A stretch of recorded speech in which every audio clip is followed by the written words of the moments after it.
Hi, let's talk business a little bit. Let's talk the last 10 days.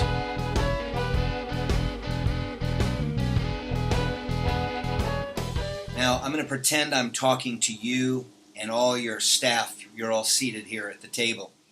You can analyze the last 10 days of your activity and ascertain how your school's doing, because the last 10 days reveals so many things about what you're good at and what you're not good at. Let's look at marketing for the last 10 days. Now, let me go around the table, one person at a time, and see who's done good acts, who's done great acts, and who's taken action on anything that's ingenious. Let's see who hasn't done anything or doesn't even have any recollection of what they have done or what they're supposed to do. The last 10 days reveals that. Let's look at training.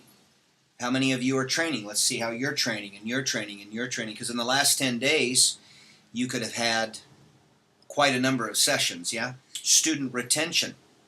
Besides teaching classes, which is very important. But it's like setting the dinner table and not cooking the food. Yeah, the dinner table is really important. You got to have all the dishes, and you have to get everybody ready and have the seats.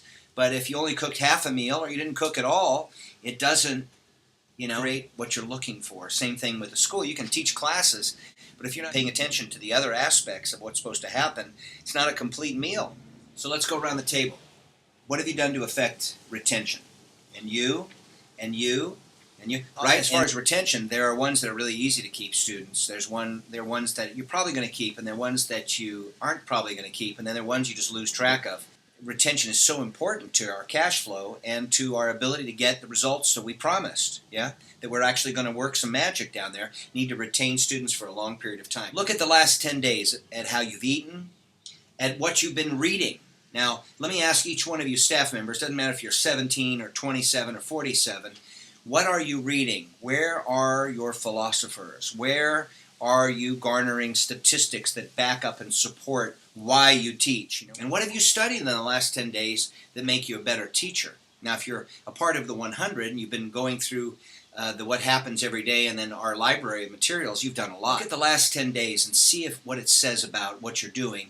And remember that the next 10 days starts today. You can do all sorts of things to make your school stronger, to make your retention better, to market smarter. 10 acts of marketing a day, 20 working days a month. You can start that tomorrow. Let me just tell you, all of you staff members who are sitting around this imaginary table, act like you're the owner of the school.